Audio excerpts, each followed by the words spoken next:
Oh Yamina, c'est votre sensei Kaito, j'espère que vous allez bien. En tout cas moi je pète la forme aujourd'hui, on se retrouve pour une théorie, un power-up de Izuku Midoriya ou même du One for All. Allez, let's go.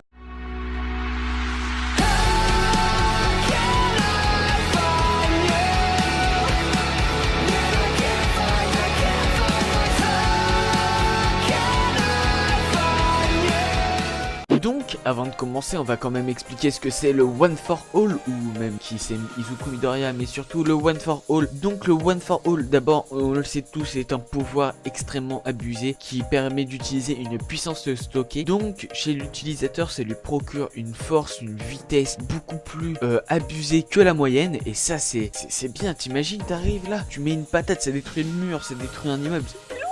C'est lourd. Et donc l'utilisation de cette puissance se traduit tout juste par une augmentation démesurée chez l'utilisateur et aussi d'un contre-coup subi par la transformation. Et la seule contrainte, c'est que ce pouvoir, le One for All, il ne peut être que transmis de génération en génération par un cheveu mangé ou du sang ou quelque chose comme ça. Oui, parce que le sang, on a pu le savoir dans l'épisode 20, je crois, de My Hero Academia, où All Might disait à Izuku, oui, tu n'as pas peur que voilà, Pain il a eu notre alter, enfin le One for. Mais après il y a aussi le All for One, donc l'ennemi juré du One for All. Mais d'ailleurs moi par rapport à la puissance, le power up que je parlais de Deku, ça se tombe de ce que je veux dire, ou même ça se tombe, j'ai raconté la merde, ou même dans les scans il ne va pas y être. Mais si ce n'est pas dans les scans, et ce que je dis ça va être vrai même dans les scans que je ne lis pas, ça serait quand même marrant. Mais bref, passons à ma petite théorie, let's go. Donc tout simplement, moi j'ai pensé à cette théorie.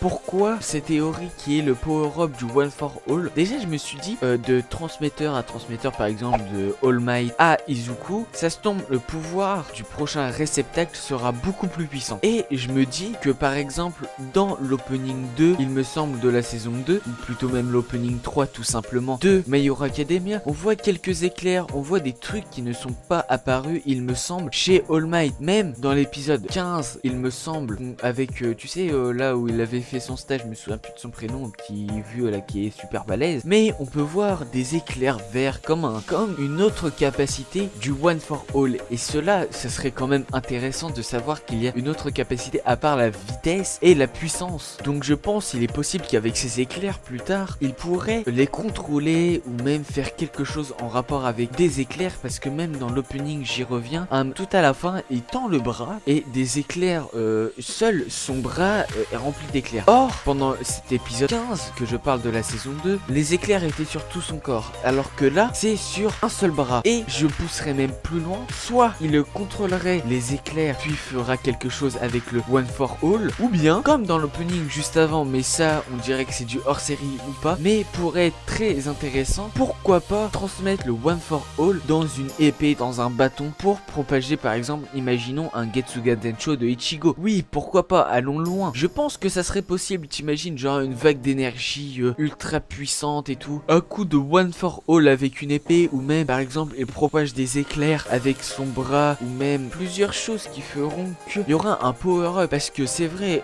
il apprend à le contrôler, mais maintenant qu'il sait que il doit le contrôler à 5% tout le temps, et quand il va le contrôler à 10, à 20 et tout le temps, ben écoute, à un moment c'est obligé qu'il y aura un power up. Donc pourquoi pas ce que j'ai dit, les éclairs, et pourquoi pas par exemple, je sais pas, il balance un coup d'éclair ou n'importe, puis il se téléporte, on va dire, dedans, ou même ça touche l'ennemi, ça l'électrocute, ou bien rien du tout, puis ça le paralyse. Mais ça serait intéressant. Mais donc le One for All, est-ce que ça serait plusieurs alters d'alters? Parce que oui, on sait que le One for All il se transmet de génération en génération, mais que chaque prédécesseur n'ont pas eu d'alter. Mais est-ce que cette accumulation, on va dire que le premier, celui qui a eu le One for All, je me dis tout simplement que il a eu en première génération, genre en V1, le deuxième en V2, le troisième en V3, et ainsi de suite, il le développe, il le développe, il le développe. Et All Might, je crois, lui, c'est le 7ème réceptacle ou le 8ème, je ne me souviens plus, je m'excuse. Mais bref, All Might, on va dire, c'est la V7,